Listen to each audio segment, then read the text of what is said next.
Конференцията, която се провежда днес в Софийския университет, заглавена под надслов "Виетнам е близо, наследство, приемственост, бъдеще", наистина събира учени и от България, от различни университети и институти на Българската академия на науките, и от всички континенти почти имаме представители. Идеята е да отбележим тук в Софийския университет по своеобразен академичен начин тези 75 години от установяването на дипломатически връзки между България и Виетнам. Като това не е случайно, защото именно тук в Софийския университет, в Факултета по класически и нови филологии се изучава от 2013 година насам вече виетнамски език, култура и общество. Благодаря. Вашата гледна точка към културата, т.е. как вие възприемате? Вижте, аз съм влюбена в Виетнам, така че за мен Виетнам е една изключително пъстра, многопластова, красива страна. Хората са забележителни. Те имат изключително силна издръжливост, емоционалност богата и за общуване са прекрасни. Така че аз не мога да за 2 минути, за едно изречение да опиша колко и какво точно, но отидете и вижте сами. Какви доклади са включени през следващите дни? Програмата е доста разнообразна. Имаме сесии в различни направления. Разбира се, език и литература, но и изкуства, политика, икономика, дипломация, социална антропология също така. Така че се надяваме да се получи един добър научен диалог между колегите. Аз се казвам Карина Георгиева и съм трети курс специалност Южна, Източна и Югоизточна Азия. Специализирам в модул Корея и модул Виетнам. Моята връзка тръгва оттам с Виетнам.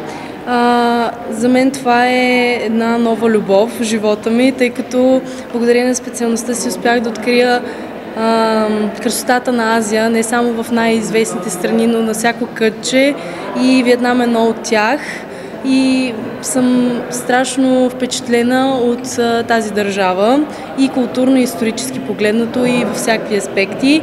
И затова имах това желание да се включа в тази конференция, тъй като тя дава възможности още повече да се докоснем до държавата. Това е причината най-вече.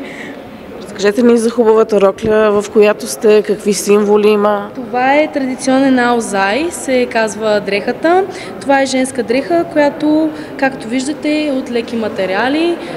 Често се изобразяват ритуални или будистки или най-различни орнаменти, които са обвързани с специални вярвания за нежност, за красота. Както виждате, тук има паун, който всъщност е за нежност също, доколкото съм информирана. Цветовете винаги са много изкрящи в повечето случаи, с синьо-зелено, жълто, червено, и е една много красива дреха всъщност. И всички сме влюбени в тези дрехи, обичаме да ги носим. Има тези диадеми, по принцип са малко по-специфични. Има и шапки виетнамски, които също вкарваме някой път в цялата визия. Общо взето е доста културно, широк спектъра на тези дрехи. Така е. Каква е виждате ли връзка между българската и виетнамската култура, и ако виждате, каква? На първо място, защото съм имала възможност да контактувам с виетнамци в България, съм забелязала, че са супер приветливи хора, както при нас. Има едно топло усещане, отзивчиви са. Имах възможността да работя и да стажувам в виетнамското посолство.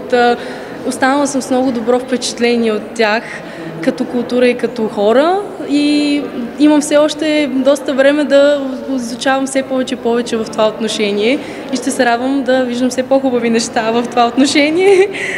Какво бихте казали на, да речем, млади кандидат-студенти, които се чудят какво да изберат? Как бихте ги привлекли към това да изучават виетнамски? Аз силно се надявам един ден да мога да провокирам тази любов и от други хора към Виетнам и Азия. Тази специалност е много широк обсек, има към икономика, култура, история, и не се концентрираме само в една част на Азия, а научаваме всичко, което помага най-малкото за развитието на една много хубава обща култура. Така че най-малкото винаги има нещо, което е интересно и никога не си чувал. И това е главната причина аз да съм супер впечатлена и влюбена в Виетнам, тъй като научих много нови неща, които не съм очаквала да чуя. Уважаеми колеги, скъпи гости, скъпи приятели, dear colleagues, distinguished guests and friends, it is both an honor and a privilege to open this international forum, a gathering that brings us together around and with Vietnam, as we celebrate 75 years of friendship and cooperation between our two nations. Today we look not only to our rich historical and cultural heritage, but also to the continuity between generations and to a future built on collaboration and mutual respect. This forum is organized in partnership with the Institute of Art Studies at the Bulgarian Academy of Sciences and the Faculty of Economics under the project Summit, Sofia University Marking Momentum for Innovation and Technological Transfer. It is also part of the scientific research program of the Faculty of Classical and Modern Philology. And we are deeply grateful for the kind support of the Embassy of Vietnam in Sofia. For us Bulgarians, Vietnam is not a distant place. As early as 1968, the documentary Vietnam Blizo by Bulgarian film director Władysław Ikonomov captured this conviction. Vietnam is even closer today. This conference marks the first international scientific event at Sofia University entirely dedicated to Vietnam, to its people, culture, history, society, and bilateral relations. It brings together Bulgarian and international scholars and experts to build bridges between current research in Bulgarian and global Vietnamese studies. And strengthening these academic ties is essential for enhancing the visibility and sustainable development of Vietnamese studies in Bulgaria. So thank you all for being here today with us. Now, let me first invite Professor Reneta Božankova, Vice Rector of Sofia University, St. Clement Ohridsky, to offer her greeting remarks. The floor is yours.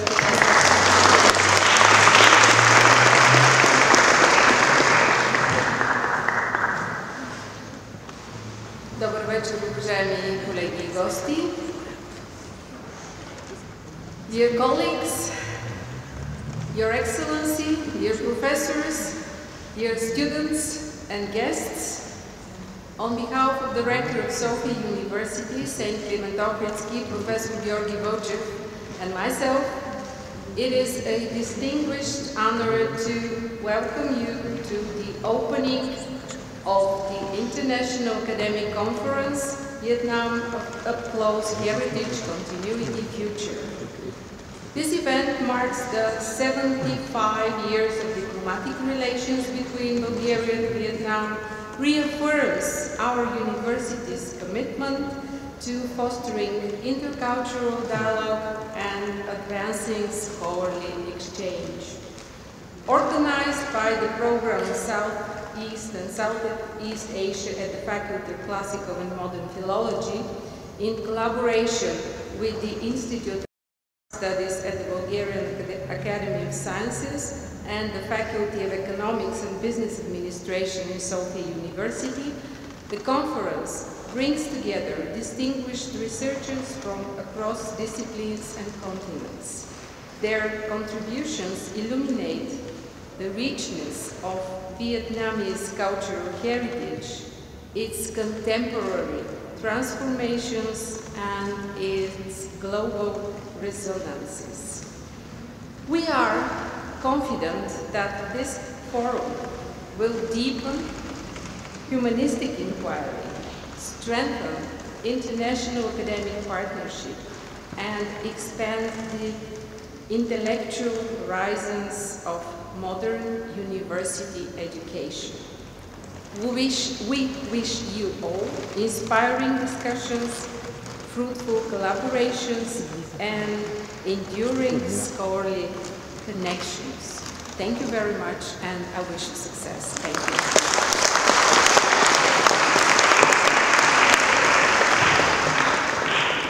Thank you, Professor Božankova. As the 75th anniversary of our diplomatic relations marks an important milestone in the bilateral dialogue between our two countries, it is my great pleasure to give the floor to His Excellency Mr. Todor Stoyanov, Director General for Bilateral Relations at the Bulgarian Ministry of Foreign Affairs. The floor is yours.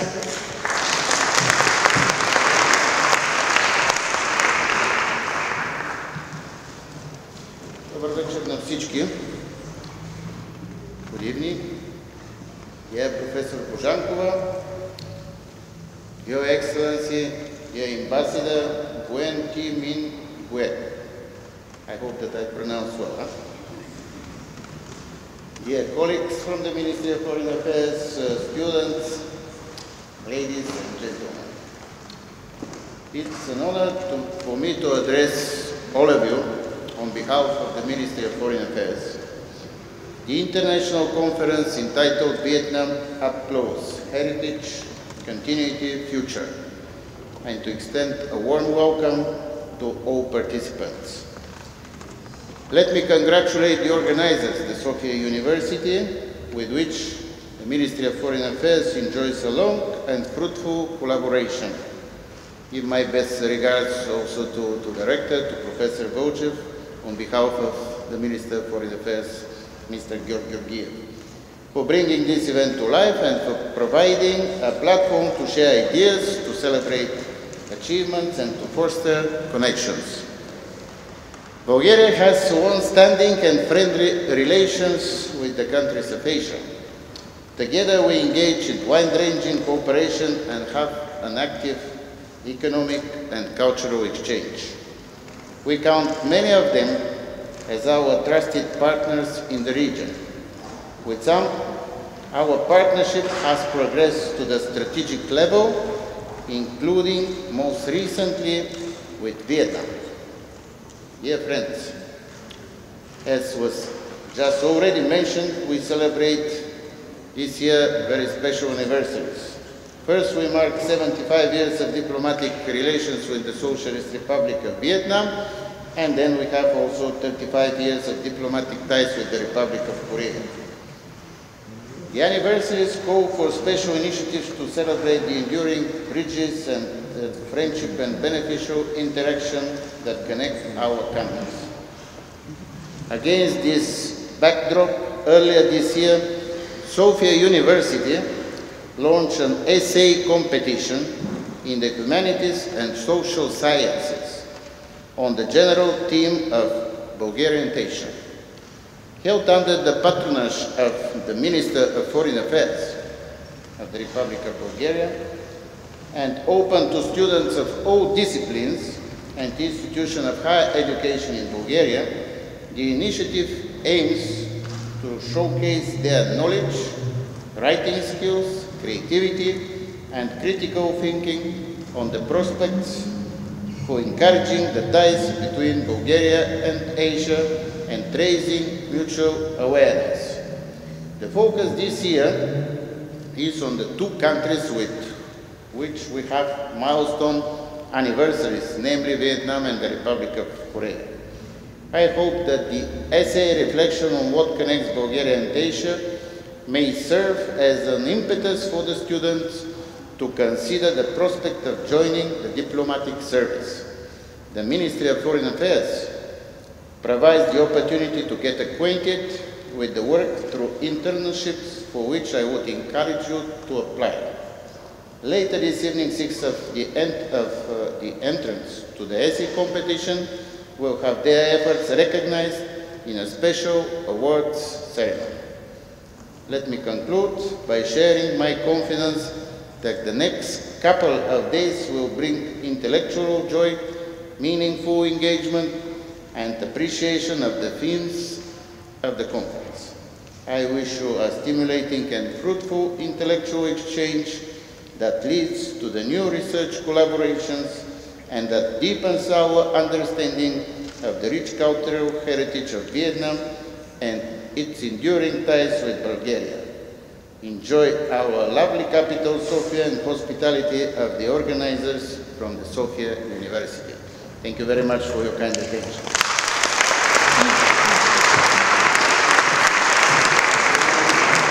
Thank you very much, Your Excellency, Mr. Stoyanov, for your kind words. I would like to emphasize the continuous support we receive from the Ministry of Foreign Affairs in our work, and to express our deepest gratitude to you and your colleagues, some of which I see today, especially in the Asia Directorate. And thank you for being with us today. It is now our great honor to invite Her Excellency Ms. Nguyen Thi Minh Nguyen, Ambassador of the Socialist Republic of Vietnam, to the Republic of Bulgaria. Please, Ambassador, the floor is yours.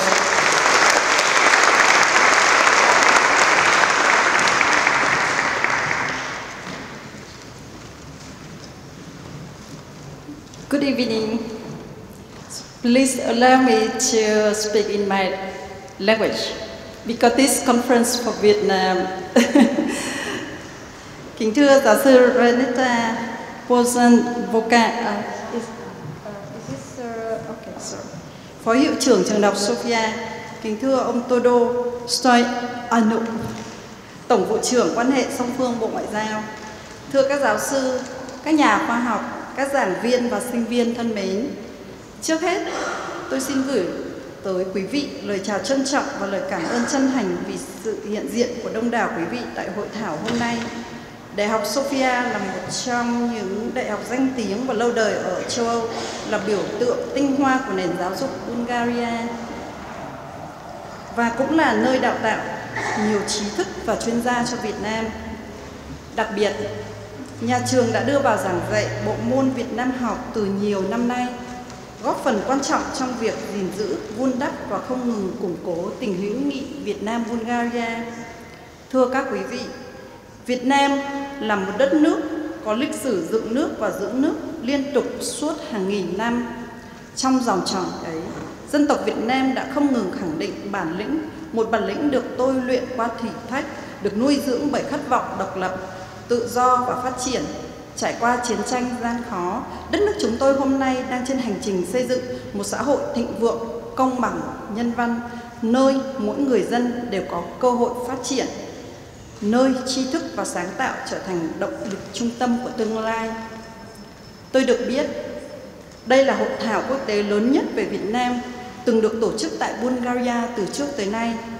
Chủ đề Việt Nam cận cảnh, di sản tiếp nối tương lai của hội thảo hôm nay không chỉ mang giá trị học thuật mà còn mở ra cách nhìn toàn diện, xuyên suốt về Việt Nam, một đất nước vừa gìn giữ bản sắc, vừa chủ động đổi mới, sáng tạo và hội nhập.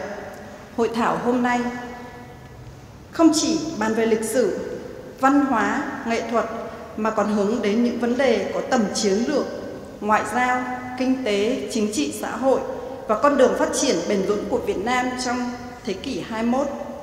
Hội thảo được tổ chức đúng vào thời điểm hai nước kỷ niệm 75 năm quan hệ, thiết lập quan hệ ngoại giao và mới đây nâng cấp quan hệ lên đối tác chiến lược.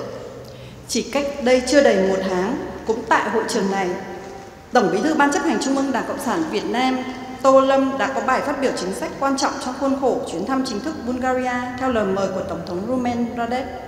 Bài phát biểu đã nêu rõ tầm nhìn chiến lược cho quan hệ Việt Nam-Bulgaria trong kỷ nguyên mới. Do đó, các nghiên cứu, thảo luận về quan hệ Việt Nam-Bulgaria trong hội thảo lần này sẽ rất có ý nghĩa, góp phần thúc đẩy làm sâu sắc hơn nữa quan hệ đối tác chiến lược giữa hai nước. Thưa các quý vị, nhân dịp này tôi xin bày tỏ lòng biết ơn chân thành tới ban tổ chức hội thảo, những người đã dày công chuẩn bị kết nối các học giả từ nhiều quốc gia để cùng chia sẻ tri thức về Việt Nam. Tôi trân trọng cảm ơn các giáo sư, các nhà nghiên cứu, những người đã dành nhiều năm tháng tâm huyết để tìm hiểu, khám phá và phân tích Việt Nam một cách khách quan, khoa học và toàn diện.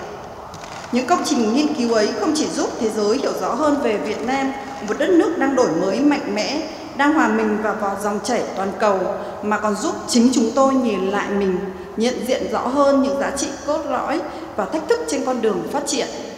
Tôi mong rằng cộng đồng các nhà khoa học, các chuyên gia Việt Nam học sẽ tiếp tục đồng hành cùng Việt Nam, không chỉ bằng tình cảm mà bằng tri thức, bằng nghiên cứu thực chứng, bằng khuyến nghị chính sách thiết thực. Đó là cách tốt nhất để tri thức trở thành cầu nối, để khoa học phục vụ con người và để hợp tác học thuật trở thành nền tảng bền vững của quan hệ giữa hai dân tộc. Tôi hy vọng Đại học Sofia sẽ tiếp tục là trung tâm nghiên cứu Việt Nam học tiêu biểu của Bulgaria và khu vực Đông Nam Âu, là cầu nối thúc đẩy các chương trình trao đổi sinh viên, học giả và dự án khoa học chung giữa hai nước. Chúc hội thảo Việt Nam cận cảnh, di sản tiếp nối tương lai thành công tốt đẹp. Chúc các quý vị đại biểu sức khỏe, thành công và nhiều khám phá mới về đất nước, con người Việt Nam. Xin trân trọng cảm ơn.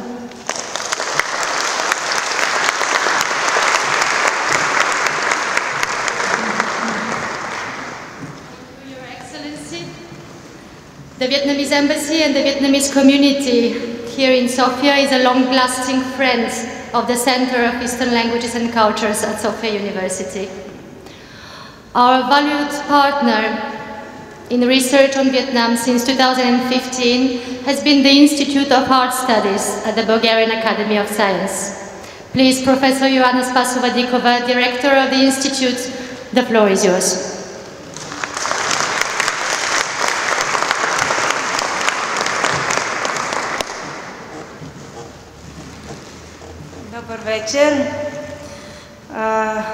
Dear Professor Bojankova, Vice Rector of Sofia University, Clement Ohridsky, Your Excellency, dear participants, organizers, guests, students, it's a great pleasure for me and an honor to say a few words on the opening of this nice forum, Vietnam Up Close.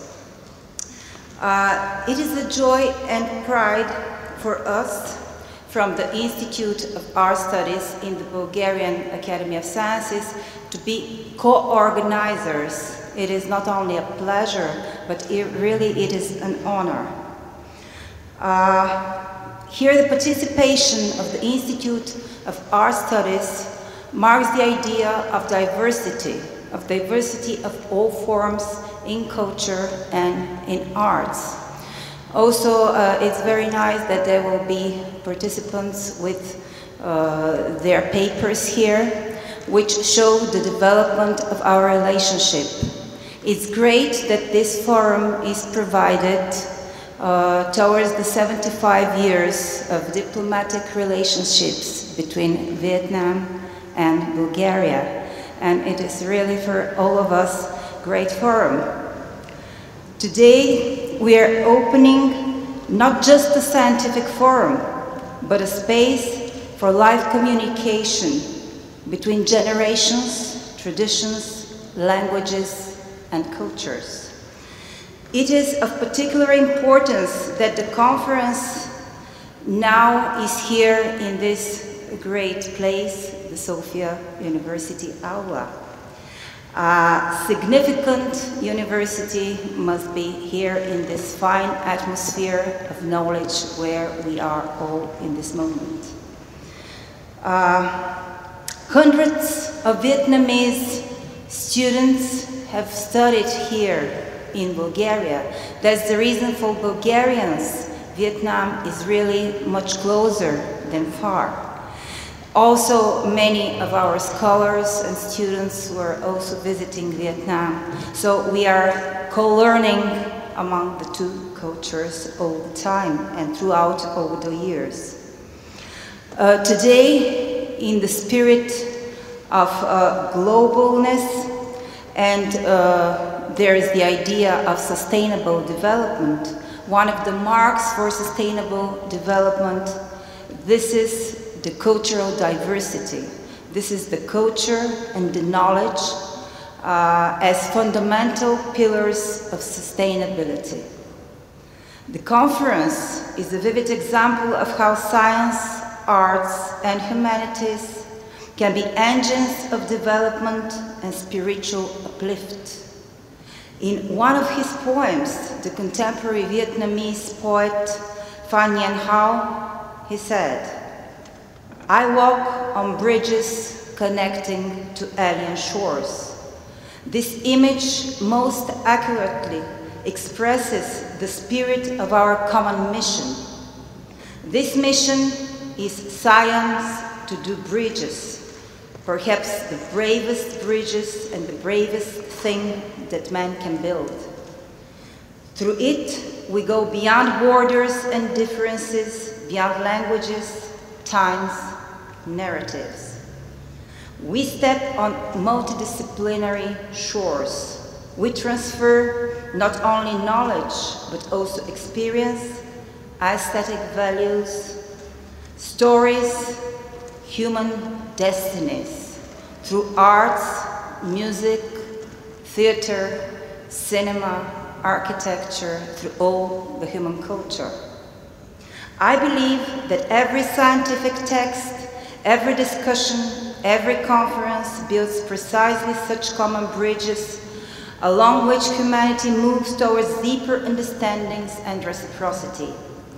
And let me finish with the words of another contemporary Vietnamese poet, Lloyd Dung.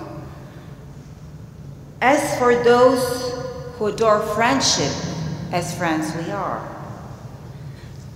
such as I and such as we, it's a rich, craving treasure of stories and poems, of music, dance, tears and cheers on this train of memories leading to somewhere God only knows. Our precious friendship, a craving treasure we forever keep on the train of memories leading to somewhere likely might be the destination of love, sharing, and care. Let us the spirit of vicinity, of closeness, hover around us these few days, and afterwards, of course. Let us continue to walk on the bridge of science with respect for differences, with confidence in the power of knowledge, and with the faith of that cultural diversity is one of our most valuable assets. I wish you fruitful work, mindful conversations and meaningful conversations, and long-lasting friendships. Happy conference and success to all.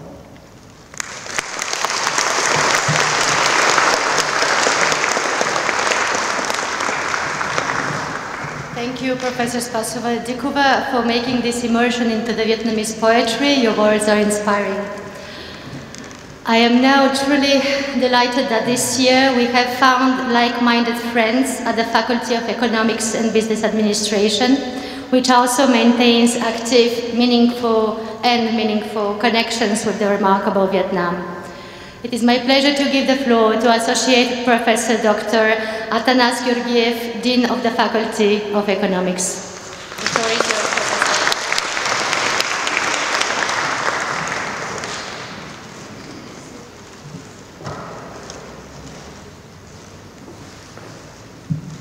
Уважаеми гости, добър вечер. Добре дошли. Your Excellency, dear Vice Rector, dear colleagues, guests, friends, ladies and gentlemen. It is a great honor for me on behalf of the Faculty of Economics and Business Administration at Sofia University, which is turning 35 years since re-establishment this year at Sofia University, to welcome you at this conference on heritage, continuity and future of Vietnam. Events like today remind us that academic cooperation is not only about research and data, but about building bridges of understanding, trust and shared aspirations between our institutions and societies. Vietnam and Bulgaria share not only more than 7 decades of friendship. In the recent years, this cooperation has entered a new dynamic phase, reaffirmed by the 2025 Joint Declaration and the Agreement on Economic Cooperation signed by the presidents of our countries. These documents place education, science, technology and innovation at the heart of our bilateral partnership, creating a new momentum for university collaboration. Bilateral trade, for example, has nearly doubled in the past 5 years, and this is a strong sign that our cooperation will improve further. At the Faculty of Economics and Business Administration, we are proud to contribute to this cooperation with our friends and colleagues from the universities in Vietnam, the 4 universities that we have collaboration agreements with. And with these partners, we have carried out joint teaching, faculty exchanges, and participated at major events. We are also proud that with the recent new project funded under the Marie Skłodowska-Curie, the SynTact project, we could strengthen this collaboration with mobility for scholars and PhD students between our countries. We are further enriched at Sofia University and the Faculty of Economics and Business Administration in particular with the growing number of Vietnamese PhD students, master students and bachelor students, which bring not only their exceptional dedication, but also strong quantitative preparation and collaborative spirit, which elevates our academic environment. And we are very proud and happy that our alumni are building new bridges and strengthening relations between the Bulgarian and Vietnamese economy. So today's conference will also help us build further these relations. We are participating in the conference program with reports. I would like to thank our Vietnamese partners for the possibility to look in the future with joint vision, and of course to thank the partners within Sofia University who make all this possible. I would like to thank Professor Beneva for the invitation to join you today. I would like to thank all the colleagues who developed the Vietnamese-Bulgarian relations, and hopefully we will continue together in the same spirit. Wishing you a successful conference, and I would be happy to network later. Thank you very much.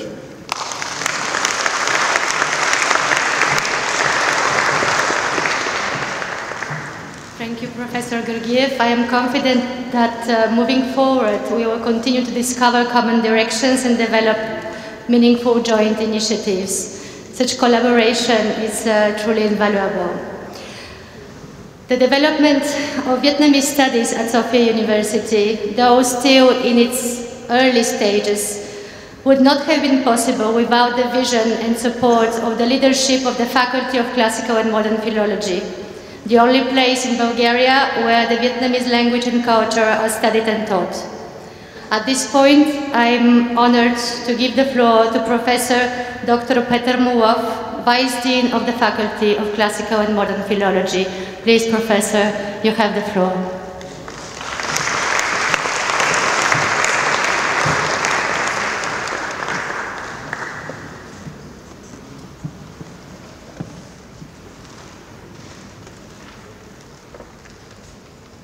Dear Professor Bujankova, Your Excellency, dear colleagues and official representatives, it is an honor for me to congratulate the initiators and welcome Xin Chào, that's all I can say in Vietnamese. Welcome the participants in this conference organized by the Department of Southeast and Southeast Asian Studies at the Faculty of Classical and Modern Philology, the first in Bulgaria to focus on Vietnam only. The occasion is also significant, 75 years since the establishment of diplomatic relations between Bulgaria and Vietnam. The program is extremely diverse and covers topics in the fields of language, culture, economics, and politics, and the speakers are prominent scientists from Bulgaria and other countries, which guarantees the high level of the forum. I wish the conference every success, and I hope that it will be followed by many equally important fora in the coming years. Thank you.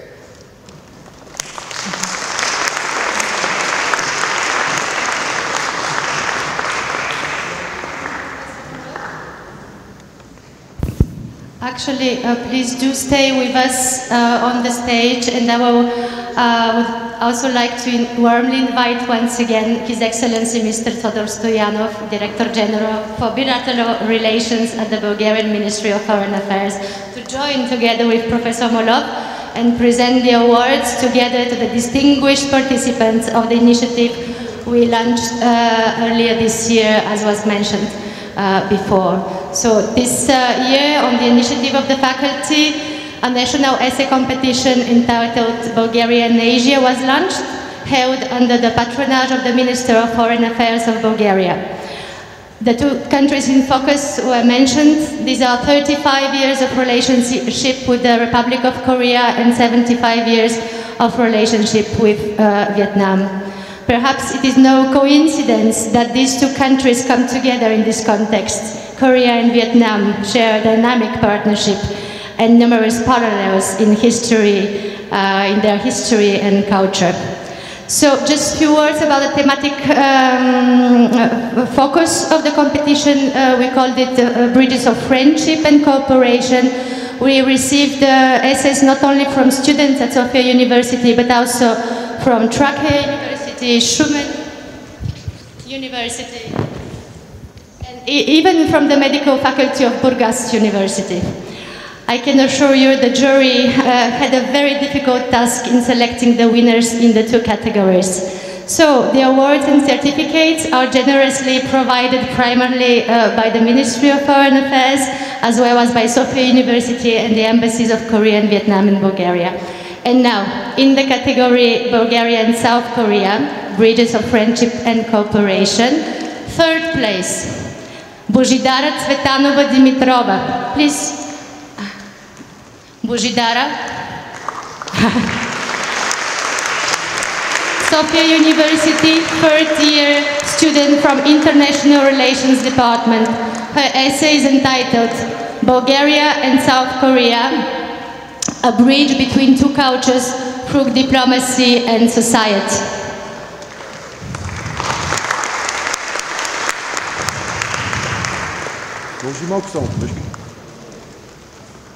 Second place, Yasmin Božidarov Georgiev. Yasmin. Trakia University, Stara Zagora, fourth-year student, software engineering.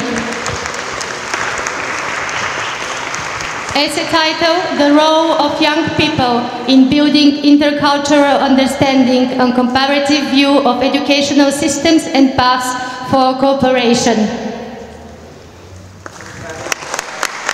And first place.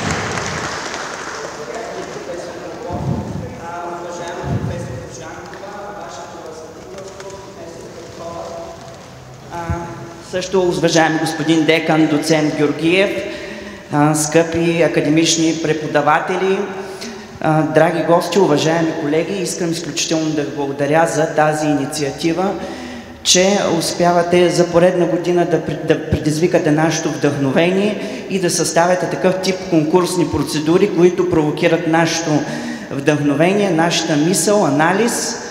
Преди всичко, нашите усилия, успехи са огледален образ на всички вас, скъпи преподаватели. Нека да продължавате да въздигате нашето стратегическо партньорство между България и нашите две приятелски държави, Република Южна Корея и Виетнам, до нови висоти, именно чрез подобен род инициативи.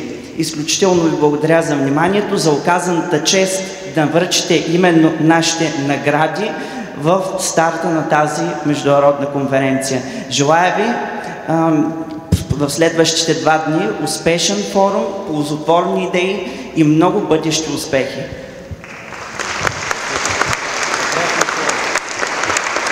Thank you very much, Yasmin. And the first place, Evelina Nikolaeva Dimitrova, Sofia University, 4th-year students, Korean Studies Department.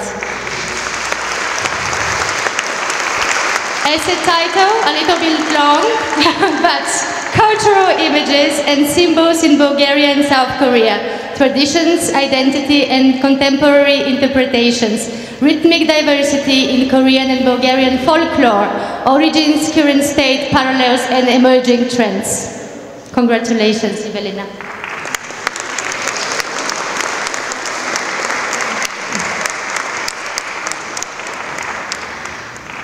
Well, in the next category, Bulgaria and Vietnam, bridges of friendship and cooperation. Third place, Nikoleta Bogoeva-Koleva. Sofia University, St. Clement Ochridsky, third year, International Relations Department.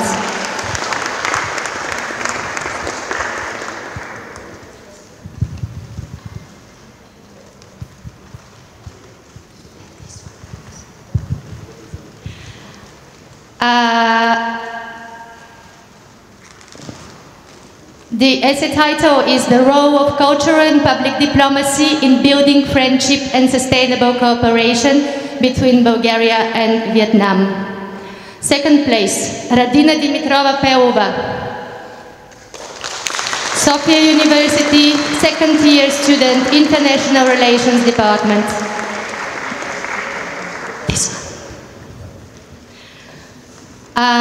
The essay title is Between Tradition and Innovation, Cultural Heritage and Contemporary Identity in Bulgaria and Vietnam. And first place, Ekaterina Владиславова-Живкова.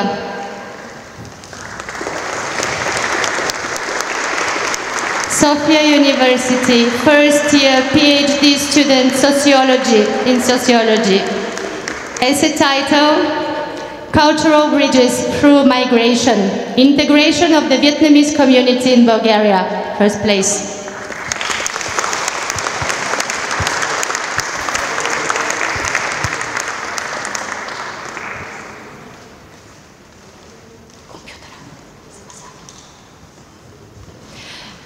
Thank you very much, Professor Molov, Your Excellency, Mr. Stoyanov, thank you.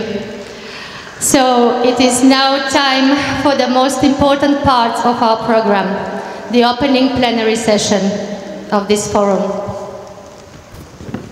It is a tremendous honor to invite Professor Shimizu Masaaki to deliver his keynote lecture entitled What Non-Materials Tell Us About Language History.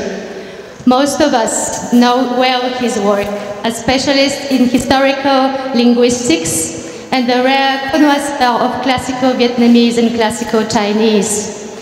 Professor Shimizu Masaaki is currently the Dean of the Division of Foreign Studies at the Graduate School of Humanities, University of Osaka, and the Director of Diversity and Community Engagement Research Center. Professor Shimizu, please, the floor is yours for your keynotes.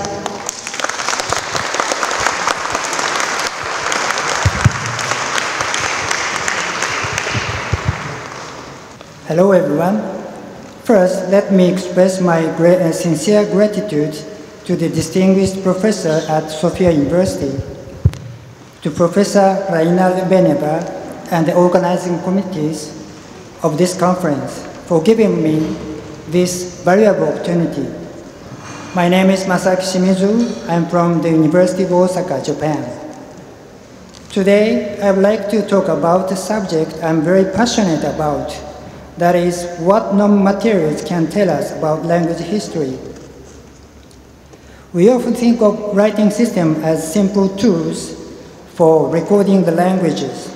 But what I want to demonstrate today is that writing system, especially a complex logographic one like Jugnong, is not just a tool, but it is an archive. It is a rich, detailed, and often surprising record of a language's past, frozen in time. So my talk will be divided into several parts.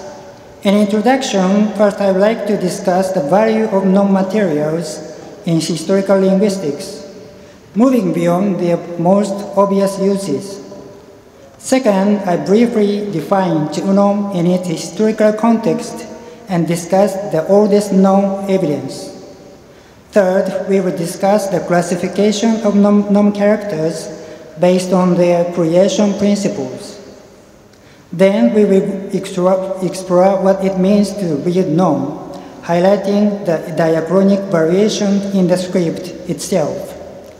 After that, I would like to go on to the core of my presentation. I will present two major case studies, They are from historical phonology, one looking for traces of syllabicity, the syllable and a half structure of ancient Vietnamese. And the second tracing the evolution of the Southern Vietnamese dialect. Then we will explore the possibility of using nom and other kinds of written materials in historical syntax, examining the grammaticalization of the progressive marker done in modern Vietnamese. Finally, we will show how this methodology can be applied to other scripts like nom Thai, and I will offer some conclusion based on these findings.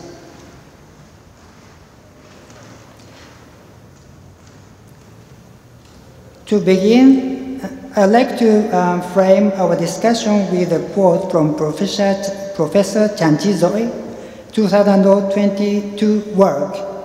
He wrote, "We think that the contribution of nom script to the study of Vietnamese language history is also a reflection of the cultural awareness of the person who chose Chinese characters when writing nom script."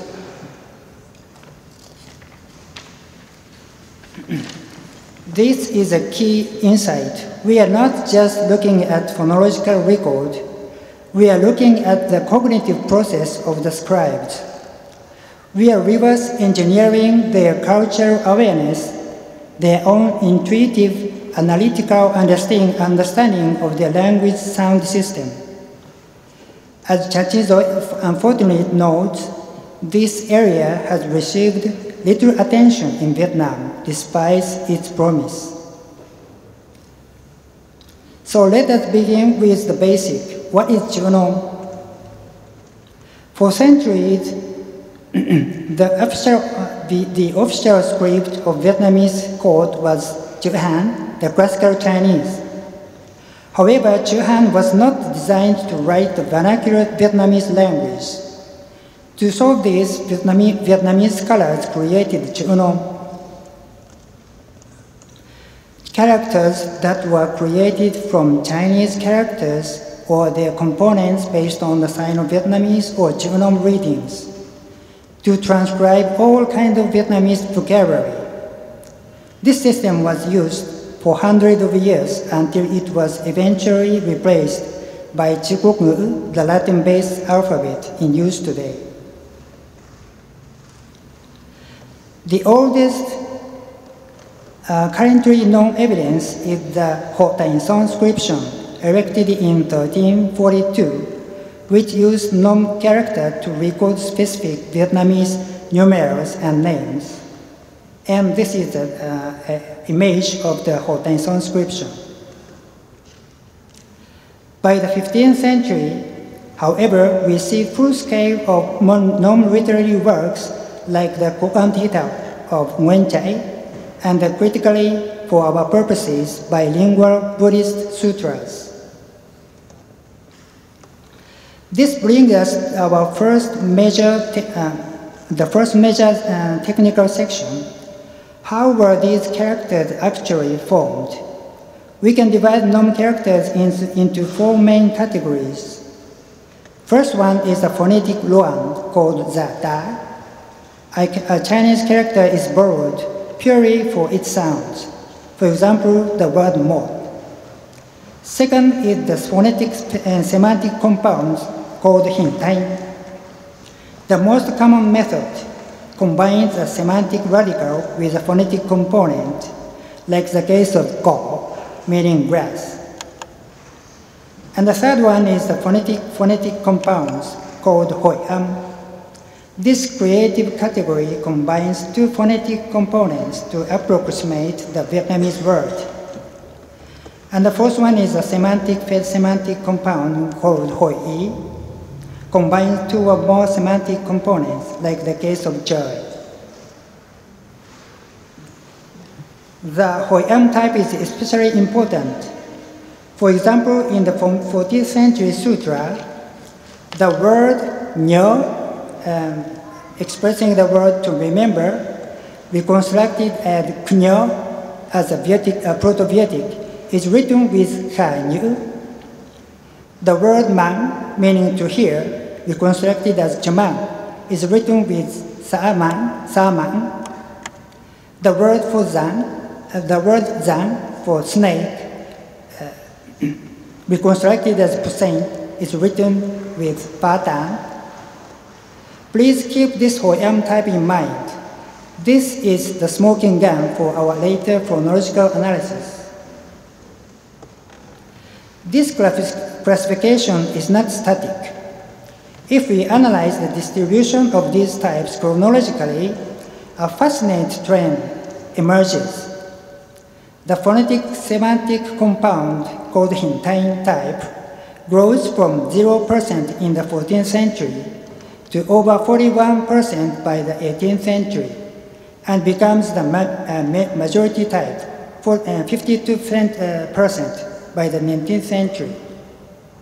Conversely, the complex phonetic Hoyam type was dominant in the 14th century, over 62%, but plummeted to just 6.3% by the 15th century. This shows that a clear diachronic trend, a move away from the simple ambiguity towards more complex, systematic, and unambiguous methods of native characters creation.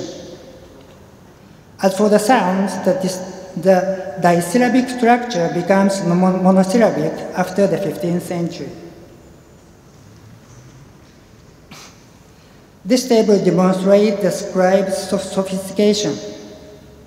When creating a nom word ending in P, they use the phonetic component also ending in P in 21 cases. For M, we can find 54 cases. For T, 81 cases, and so on. The correspondence of final consonant is nearly perfect. This demonstrates unequivocally that the 15th century creators of this text had a sophisticated analytical awareness of their own language's phonological structure. This process was generative, as shown in this 5-stage model. It also means that reading nom is not a single skill. The script is a moving target. For example, the numerals for 2 and 3 were simple phonetic ruans in the 15th century. But by the 18th century, they were replaced by more logical phonetic semantic compounds, hai and ba, which added the semantic radicals for 2 and 3. This evolution highlights the challenge. Nom is a logographic script as shown in this slide. The same basic character lo can be used to write lom, meaning heart, song, meaning roll, or chong, meaning drum. So reading nom requires deep native knowledge of the language. For the modern researchers, this means a multi-step linguistic investigation for every single character. Using tools like the various historical dictionaries like these, and also a widely memorized classical literature like the Kimbankyo, and the nom lookup tool. Now I want to use this method for our first major case study. The question of sesquisyllabicity in Vietnamese. Proto-Vietic was not monosyllabic. It was sesquisyllabic, have a main syllable preceded by a minor presyllable. For example, the word king is reconstructed as tapua for Proto-Vietic. The modern Vietnamese voa is reflex of the main syllable. The th presyllable was lost. A key sound change was sperantization or lenition, like P becomes to be V. Crucially, linguistics Linguists like Michel Ferrius argue that this only happened when the consonant was after a presyllable. This implied that when this sound change occurred, the words still have their presyllables. This is a powerful theory, but is there any direct evidence? The answer is yes. The evidence is right here in the 15th century non-materials. When we analyze the Hoyam characters in the Fakultet Sutra, we find something astonishing. Characters used specifically to transcribe the lost presyllables. Please look at these examples. The word Boa, meaning king, reconstructed as the Boa for Proto-Vedic, is written as Tibo. Bo represents the main syllable, Boa, and Tu is used to write the T presyllable. The word Zai, meaning thick, is reconstructed as Kdai, is written as Kdai. Dai provides the sound for the main syllable, Dai. The first character, K, is used to write the K presyllable. And the word Zang, meaning snake, is reconstructed as Pusen for the Proto-Vedic, is written as Vatan. The character Tan provides the sound for the main syllable, Sen. The first character, Fa, is used to represent the presyllable.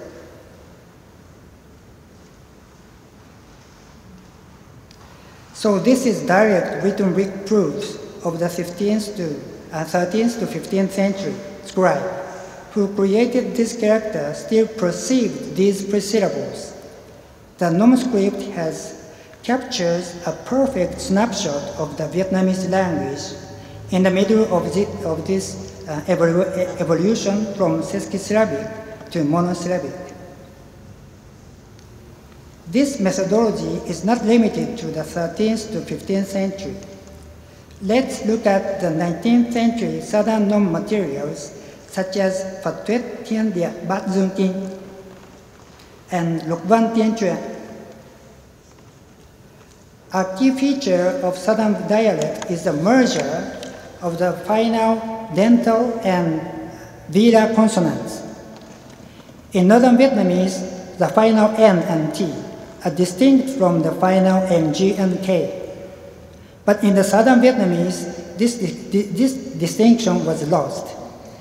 The final N merged with NG, the final T merged with K. So when we analyze the southern norm text, we find what appears to be an irregular phonetic correspondence. Let's look at the table from Lục Văn Tiên. The word la, meaning quiet, is written as la. The phonetic component used here is Sino-Vietnamese la. To a northern speaker, this makes no sense, because la ends in ng, but la ends in n. But for the 19th century southern creator of this text, they were not different. Because the n and ng merger, the vela and the word lang and la were almost the homophones. Both were pronounced with the final vela, ng. Therefore, using la as the phonetic component for la was not an error. It was a perfect logical phonetic choice that accurately reflects the southern dialect of that specific time period. So these are the cases, concrete cases. So the data leads us to the conclusive remark that the merger of the final dental and velar consonant was not completed in the 19th century. The value of non-materials extends beyond phonology. It can also illustrate the history of grammar and historical syntax. I want to briefly look at the grammaticalization of a progressive marker dang in modern Vietnamese. As Professor Bùi Đức Nhiệp noted in 2020, dang or duong expresses a continuous aspect. Its origin is the Chinese character pronounced tang in modern Chinese. As Pre-Brandt and Meisterland has shown, in classical and Han period Chinese, tang was a versatile word, most often a preposition meaning at a specific time or location. We see it used in temporal phrases like Tang Yo Wang San Nian in the 3rd year of King Yo. This prepositional use is exactly what we can find in the old Sino-Vietnamese literature like Đại Việt Sử Ký Toàn Thư. Here, dang or duong is used in phrases like duong thử chi thời at this time. It sets a temporal frame, often appearing at the beginning of a sentence.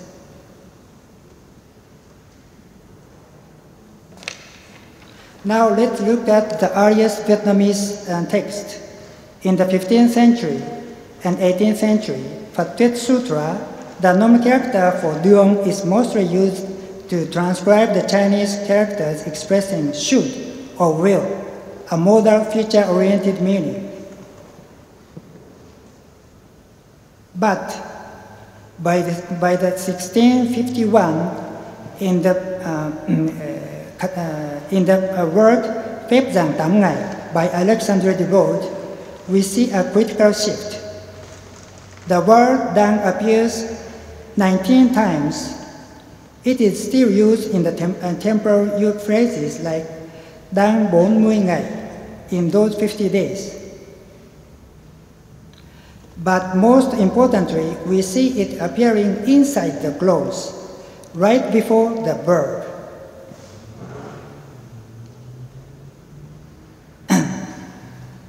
Khi Đức Chúa Giêsu đang chịu, when Jesus was suffering, or khi quân ấy đang vây, when that army was surrounding.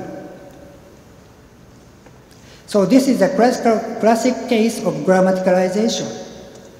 As this diagram shows, the structure shifted. What started as a sentence-level temporal adverb at the time of was reanalyzed. It moved inside the clause and became a grammatical marker, an auxiliary verb attached directly to the verb to indicate the progressive aspect. The non-era text provides a missing link between the Chinese preposition and the modern Vietnamese aspect marker. Finally, the philological method applied to Vietnamese norms are not limited to Vietnamese. They offer powerful tools for the neighboring languages that historically employs the scenographic script, such as Nom Tai. Our data was collected from Nom Tai script collected in the Cao Bang province. The Thai language, one of the Pradai languages, is reconstructed to have quite complex initial clusters like ble, and kl, which have since simplified. So, can the Nom Tai script tell us anything about this process? Yes, just like the Vietnamese norm, we can look at the inscribed choices. To write the noun word piok, meaning to plant, from a blue cluster, the scribe chose Bo Tu and Luk. The phonetic component is Luk, which has a Middle Chinese reading Liu. The scribe seems to be matching the L of the Middle Chinese reading to the lost L of the original cluster. To write Pyong, meaning hair, from Plu, the scribe chose Q and Lam using lim as a phonetic part, again an L. To write Vyak, meaning to be separated, from Br, the scribe chose Lak. They are likely using the L from Lak to express the R in the original Br cluster.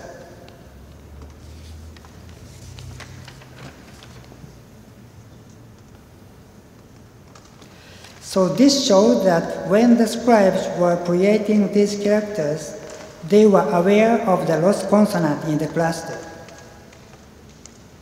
They tried to represent these consonant clusters by choosing a Chinese character that contained the second element of the cluster. So this evidence can help us to place the nom dialect of this text at the specific evolution stage, showing that the script was being created during the process of cluster simplification. So this brings us to our final conclusion, which reflect the ultimate findings of this research. What then do non-materials tell us about the language history?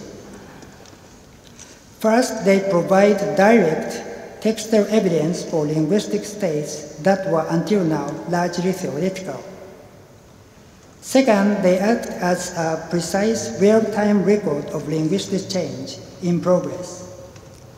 Third, these philological methods can trace the history of grammar, not just sounds. And finally, this methodology extends beyond Vietnamese. And ultimately, Chunong is far more than just an obsolete writing system.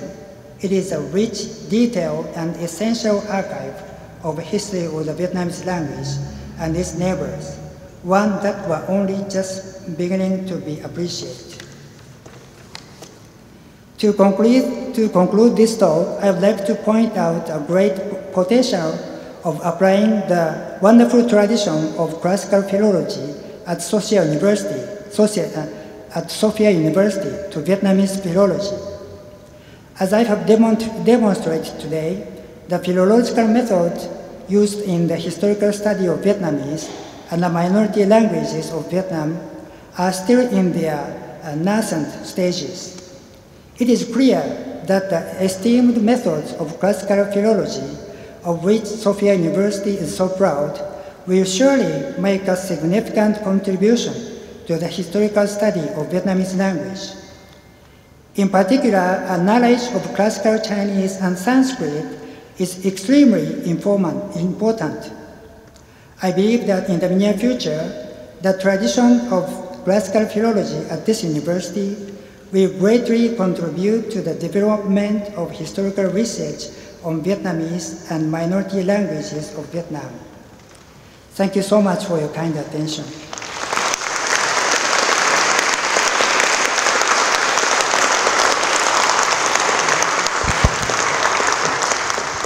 Professor Shimizu, thank you very much for giving us the opportunity to hear you in person here at Sophia University on this important methodology and complex topic on non-materials.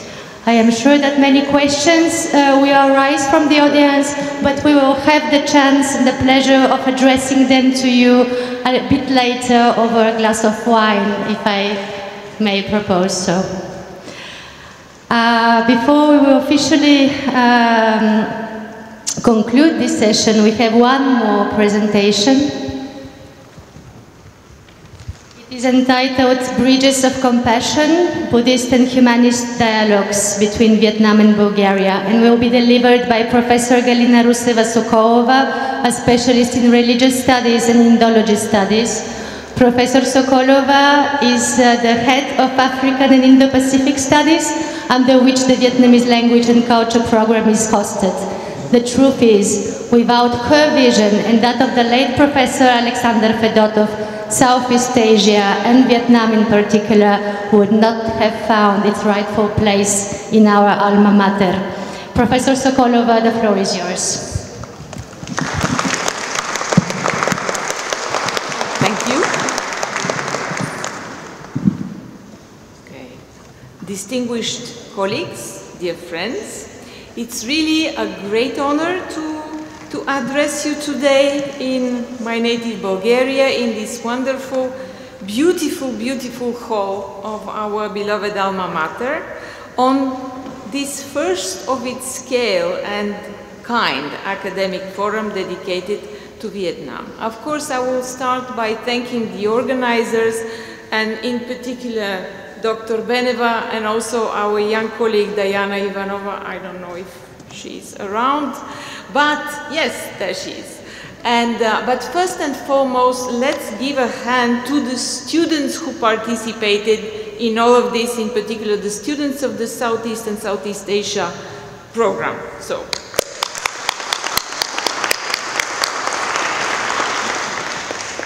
Thank you for giving to this event your enthusiasm and creativity and efforts. Now, I'm not a specialist on Vietnam. My field is India or comparative religious studies.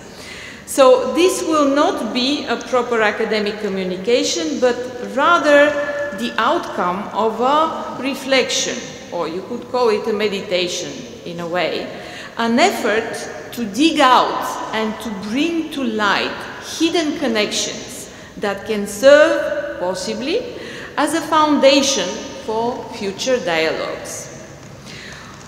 On the surface, indeed, our two countries appear very far apart, separated by geography, by history, and by language.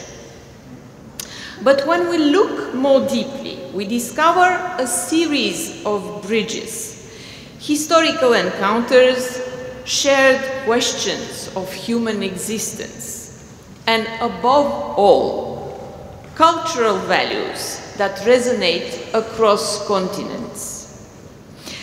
One such bridge was built in the 20th century, in the 70s and 80s, when thousands of Vietnamese workers and students came to Bulgaria. They studied engineering, they studied medicine, they studied agriculture. They shared their traditions, celebrated the Vietnamese New Year, and learned some Bulgarian songs. In return, Bulgarian classmates discovered the resilience, the warmth, and humility of their Vietnamese friends. This generation of exchanges left traces in both societies, small but real seeds of understanding. It is these human threads woven from encounters of everyday life that form the canvas of the connection between Bulgaria and Vietnam. Today, I want to suggest that other bridges exist as well, which run deeper than politics or institutions. These are bridges constituted by spiritual and cultural values, particularly those illuminated by Buddhism and humanism. Buddhism entered Vietnam in the first centuries of our era, arriving both by land, through China, and possibly by sea, through Indian merchants. By the 10th century, when Vietnam achieved independence from China, Buddhism had become the leading spiritual and intellectual force. The Li dynasty elevated Buddhism to the status of state religion. Kings built pagodas, supported monks, and even took monastic vows in old age. Vietnamese Buddhism is not a simple reflection of the Chinese Buddhist tradition or of the Indian Buddhist tradition for that matter.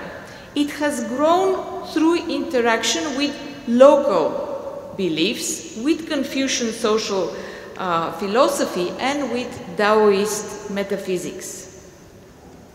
This syncretic spirit has given Vietnamese Buddhism a unique character, at once deeply philosophical and profoundly practical.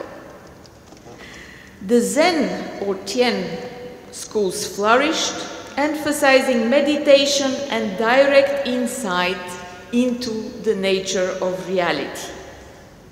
Pagodas across the Vietnamese countryside became centers of not only worship, but also of communal life, of education and charity. Through dynasties, wars, and colonial struggles, Buddhism remained a source of resilience, reminding people of compassion, patience, of the nature of suffering, and of the impermanence of life. Bulgaria's path was different, but it too was shaped in its own ways by spiritual searching. The Christianization of Bulgaria in the 9th century under Boris I marked the beginning of the Orthodox tradition in Bulgaria. Yet Bulgarian spirituality was always accompanied by folk wisdom that reflected the rhythms of nature and the fragility of life. During the medieval period, Bulgarian hesychasts, who were practitioners of inner prayer and inner stillness, they developed a mystical tradition that, like Buddhism, emphasized silence, self-discipline, and compassion. The Christian notion of love and the mystical emphasis on humility echoed many of the concerns of Buddhist philosophy. The hesychast tradition, in fact, hesychasm is a term that appears from the 4th century in Christian ascetical writings.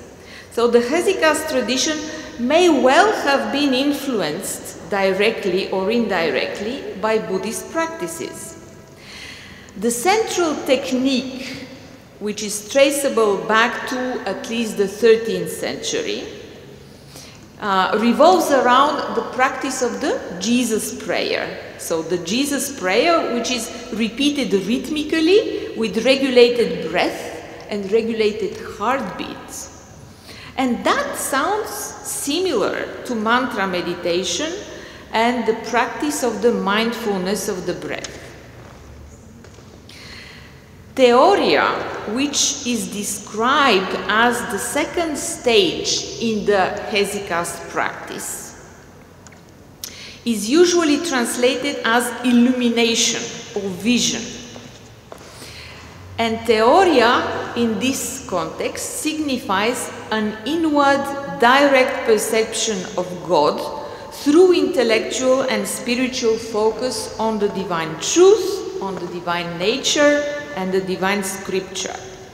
So, it seems to me that it may be paralleled with vipassana, or the insight meditation based on the contemplative observation of reality. Both practices link meditation with moral and spiritual development.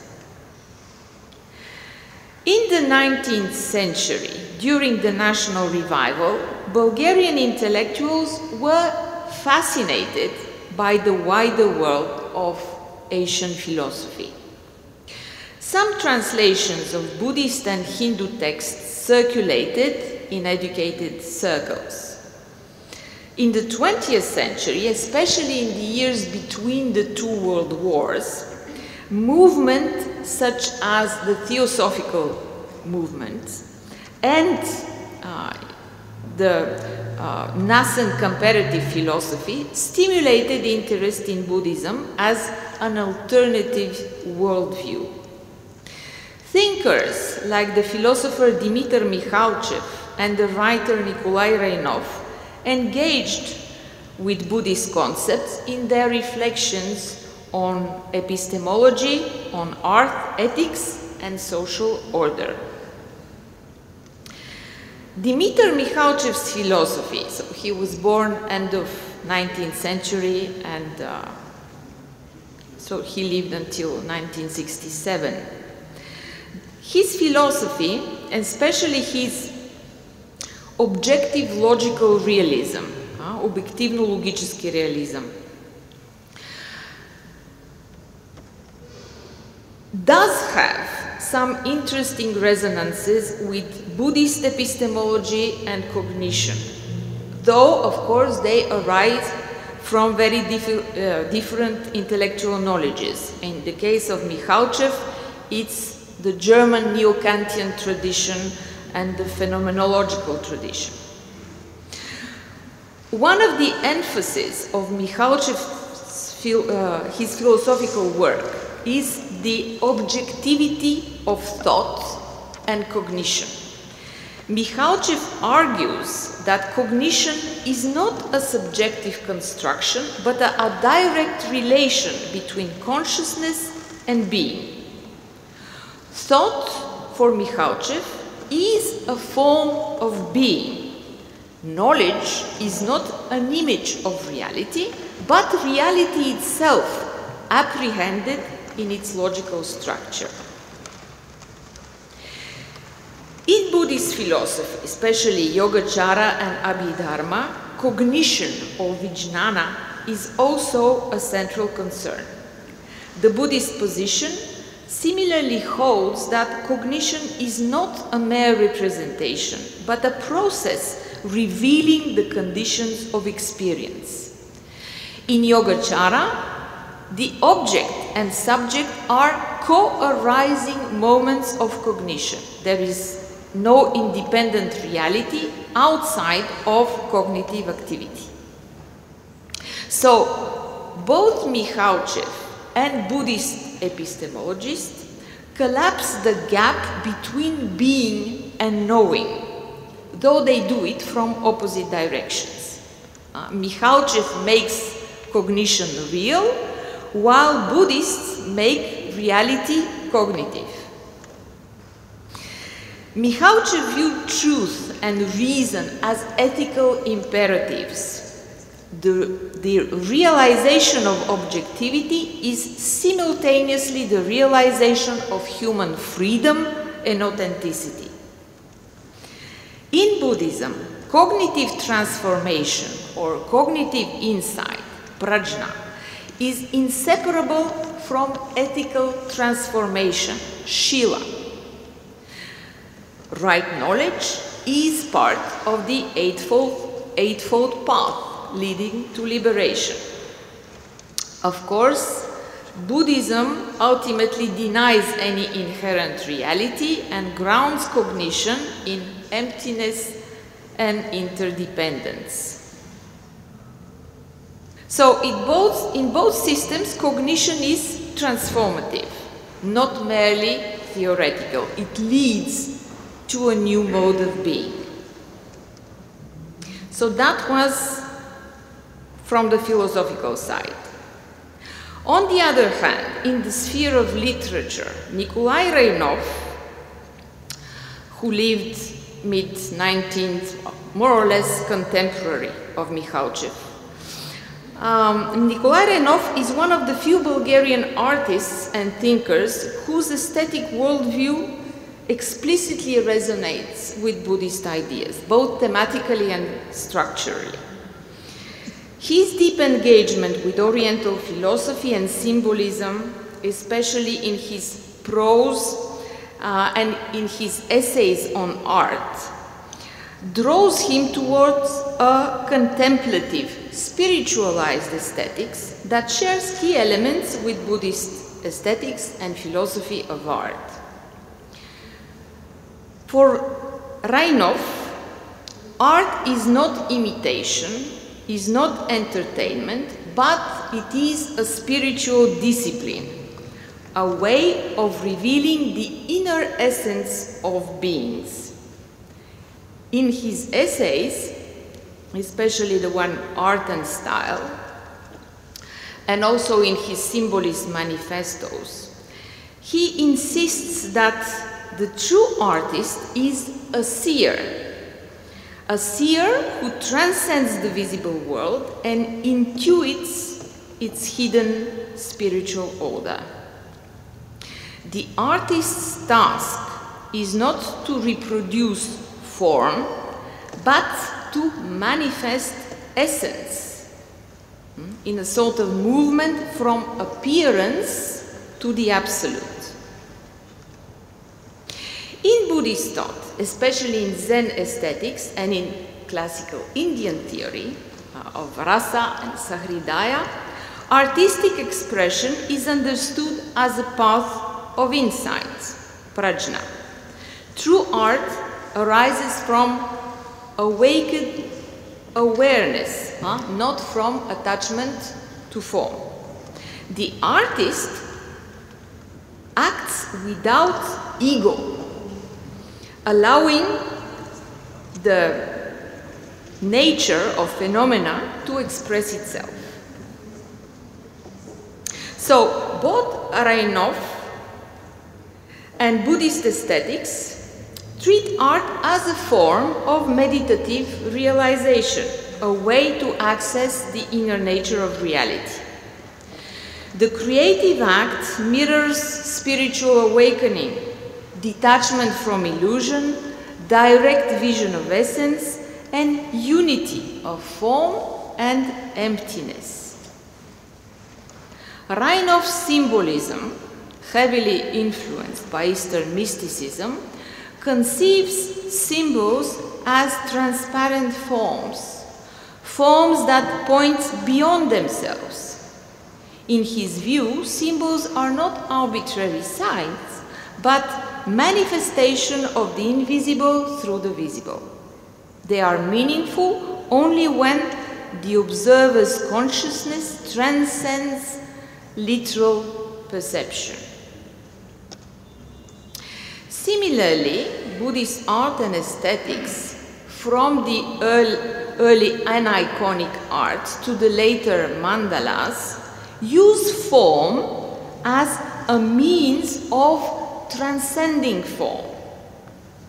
The aesthetic object is empty, shunya, of self-nature, but functions as a skillful means, upaya in the Sanskrit term, to evoke insight into the ineffable. Finally, Reinhoff often insists that the artist must efface the self, becoming just a channel for universal expression. In his mystical essays, he describes the artist as the instrument of the infinite, echoing the symbolist ideal of impersonal creation. Buddhist aesthetics also emphasize egoless creativity. Art arises when the self does not intervene. So the no mind of the Zen artist is the condition for spontaneous, authentic expression. Hence, in both Reinhoff's understanding and Buddhist thought, detachment from the ego is the precondition for artistic creation. True art is born from emptiness of self, allowing reality to express itself freely. So that was that period between the two wars, which was extremely interesting in that respect. Then we have a sort of pause, and today in Bulgaria, Buddhist thought is again gaining momentum, this time through psychology and mindfulness practices.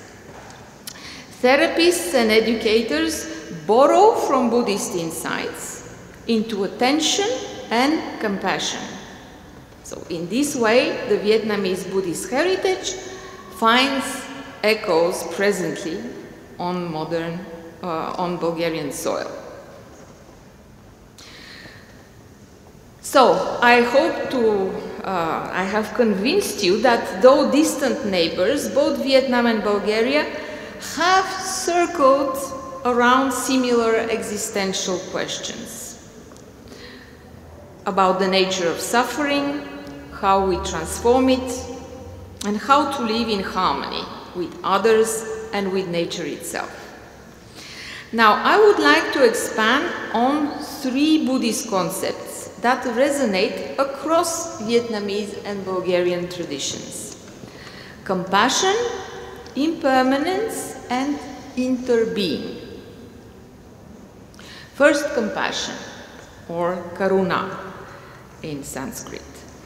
In Vietnamese Buddhism, compassion is not a passive sentiment, but it's an active commitment to alleviate suffering.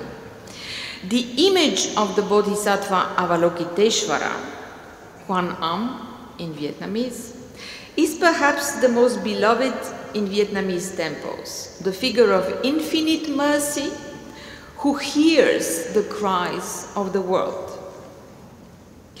Bulgarians, though formed in a different religious universe, are no strangers to this ideal. In Orthodox iconography, the Virgin Mary, known as Bogorodica, is iconographically represented as Eleusa, the compassionate, and called the mother of all. That is in popular traditions. In literature, Ivan Vazov, also known as the patriarch of Bulgarian letters, portrayed compassion as a national virtue in his classical novel Under the Yoke, where solidarity in times of oppression sustains the community. Folk songs too celebrate the neighbor who shelters the stranger, the mother who feeds not only her children but also the orphan. So compassion, whether Buddhist or Christian, is a shared human bridge. The second concept I would like to examine a little bit closer is the Buddhist concept of impermanence, or anicca. Buddhism teaches that all things pass. The flower fades, the seasons change, and human life itself is but a brief flame. To cling to what is transient is to invite suffering. Yet, impermanence also opens the possibility of transformation. In Bulgarian folk songs, the rhythm of life is equally bound to cycles of change. Birth and death, harvest and winter, joy and mourning. Our poets, such as Peo Yavorov, gave voice to this truth when he wrote of love as both eternal and fleeting, a fire destined to burn out, yet leaving light behind. The Vietnamese poet Nguyen Du, in his masterpiece, The Tale of Kieu, which is still looking for its Bulgarian translator, describes the tragic fate of a woman whose suffering reflects the Buddhist truth of worldly transience. The poem reminds the readers that beauty, wealth, and happiness are fragile, but that compassion and moral integrity endure. Bulgarian poetry shares this awareness. Dimcho Debelyanov, killed in the First World War, wrote haunting verses about the brevity of life. His poem, To Return to My Father's House, да се завърнеш в бащината къща, one of the most beloved and well-known poems in the history of Bulgarian literature. So that poem is filled with the bitter sweetness of nostalgia, and it speaks to the same longing for stability in a world of loss, desperate longing. Then there are the folk traditions, the folk songs, the folk laments to young lives lost, to lovers forever apart, or songs voicing the words of dying heroes.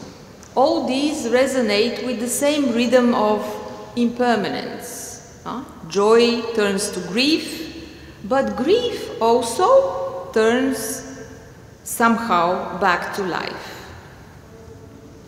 Now the third Buddhist concept is interbeing. The Buddhist monk and Zen master Thich Nhat Hanh is without any doubt the Vietnamese author with the strongest visibility on the Bulgarian book market today. His concept of interbeing is perhaps his most original gift to the world. It means that nothing exists alone. Everything is made of everything else. His teaching emphasizes the deep interconnectedness and interdependence of all things in a sort of co-being. A piece of paper contains the clouds, the rain, the sun, the tree, and the lumberjack. To harm one part is to harm the whole. The separate self is an illusion, and the suffering or happiness of others is also our own. Mindfulness is a tool for freedom, as looking deeply into an object reveals its non-objective elements, helping thus breaking the illusion of separation. In Bulgarian culture too, especially in its older, more traditional forms, based on life in villages and small towns, a sense of interconnection can be perceived, which has been explicated by social psychologists. Life in the extended family and in the village community, the functioning of craft cooperatives, the shared work in the fields, and the rituals of spring and harvest all remind us that we are not isolated individuals, but that we are members of a living fabric. The kukeri rituals, where masked dancers chase away evil spirits in the spring, are such communal acts in which individual identity dissolves into the rhythm of the group. Our very sense of national identity, formed through centuries of hardship, has deepened this sense of interbeing. Through these concepts, we see that Buddhism does not stand outside Bulgarian experience. Rather, it reflects back to Bulgarians the values they already hold dear in another voice and in another language. Why should we revisit these themes today? Because we live in a moment of profound global crisis. War has returned to Europe. Ecological destruction threatens our common home. Communities everywhere struggle with fragmentation, inequality, and despair. In such times, the heritage of both Vietnam and Bulgaria can offer some wisdom. Thich Nhat Hanh's concept is that of engaged Buddhism. And his ideas were developed during the worst of the Vietnam War. He teaches that meditation must lead to action, to reconciliation, to ecological care, and to peace building. He has this famous phrase, we are here to awaken from the illusion of separateness. And that phrase speaks to a world fragmented by violence and division. Bulgaria too carries a tradition of engaged spirituality. The poet Hristo Botev, though he is remembered as first and foremost as a revolutionary, infused his verses with deep humanistic compassion. He wrote of the suffering of mothers, the loneliness of exiles, and the dignity of the human spirit, even in conditions of oppression. This combination of spiritual depth and political commitment parallels the Vietnamese tradition of Buddhist kings and engaged monks. Together, these traditions can inspire forms of cultural cooperation today. In an age of division, such projects remind us that bridges are still possible and necessary. And I would like to end this short excursion about Vietnam and Bulgaria with an image, the image of two flowers, the lotus of Vietnam and the rose of Bulgaria. The lotus rises pure and radiant from muddy waters. For Buddhists, it is the symbol of enlightenment, the ability to transform suffering into wisdom and to remain unstained by the difficulties of life. The rose cultivated in the valleys of Bulgaria is the symbol of beauty and fragrance, of tradition and cultural resilience, and it too demands care, patience, and dedication to flourish. So, the lotus and the rose, different yet complementary, can stand together as emblems of what unites our two cultures: resilience, beauty, and compassion. And at the end, I would like once again to go back to that phrase of Thich Nhat Hanh. We are here to awaken from our illusion of separateness. So may our dialogue today be another step on that bridge, the bridge of compassion that connects Vietnam and Bulgaria, the lotus and the rose, east and west. Thank you.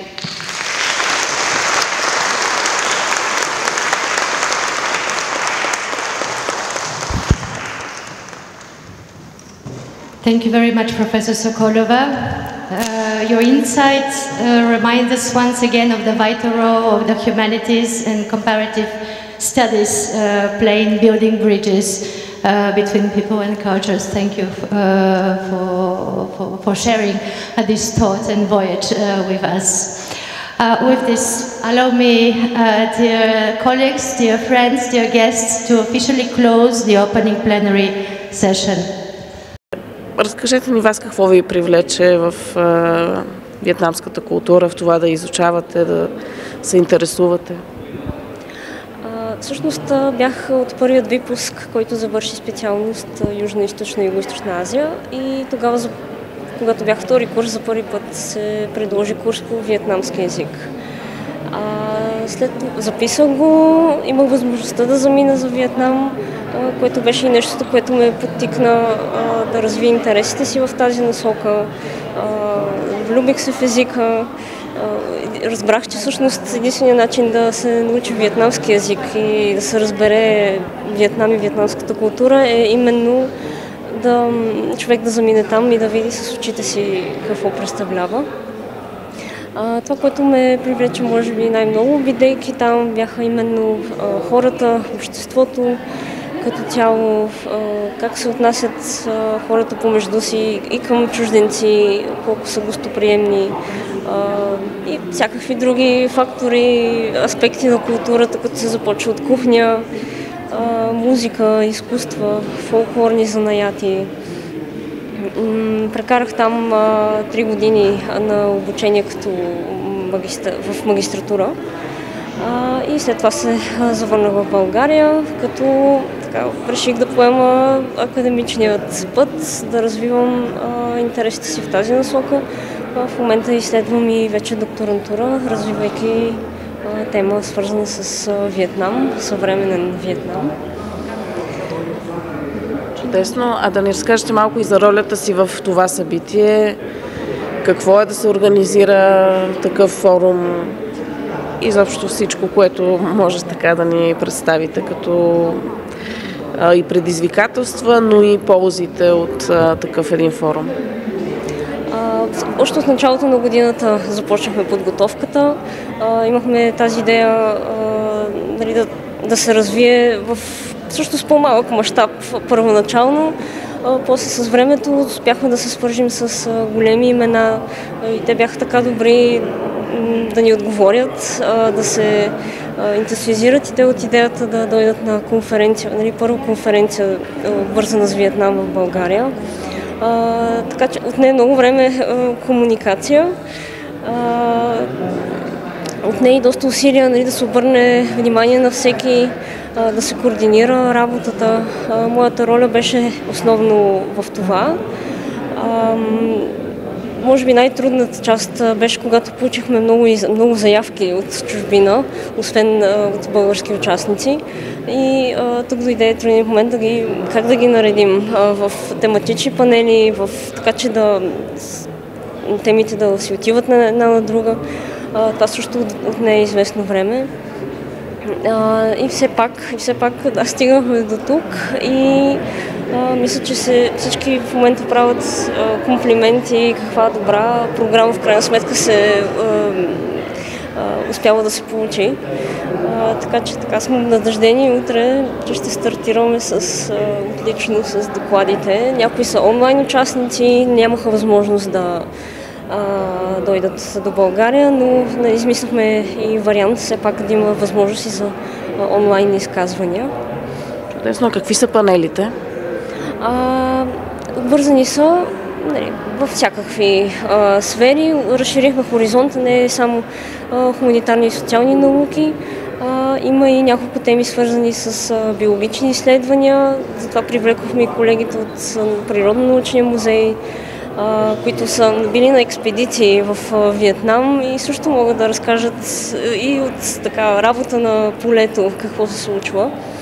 Така че това е може би най-далечното направление, което включва конференцията, но все пак е обвързано именно с това, именно с научния обмен между двете страни.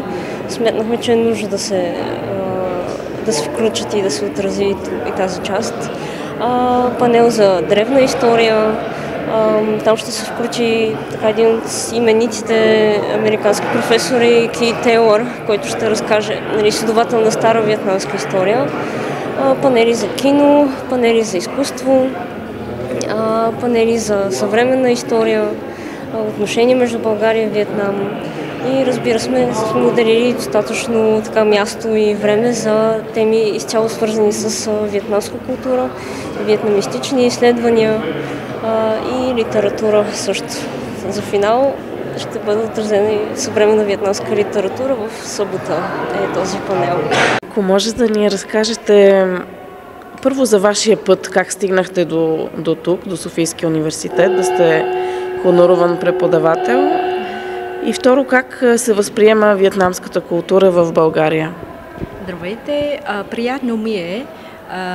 Първото искам да ви кажа благодаря България да ми приемате. За преди 8 години аз съм получавам стипендия между България и Виетнам за докторантура. С дълго време, според мен, достатъчно за един човек да се чувствам, това е моята къща. На мене България и Виетнам има много неща общо, например култура и история. Според мен най-крат път за нас това е култура. Това е ние и вие имаме много неща с културата и толеранс. Например, българи и виетнамци, ние се обичаме, ние се грижим за семейството. Близки сме като характер и като ценности. Да. Повече от 6 години преподавам виетнамски език за българи и дълго време аз се чувствам много се радвам, защото български студент те са отлични с езика, с виетнамски и по-важно те имат мотивация, според мен. И много за кратко време те могат да стигнат по високо ниво с тоновете толкова различен език, с вашия език, с 6 тона, но те съвсем всичко е наред, няма никакъв проблем за тях.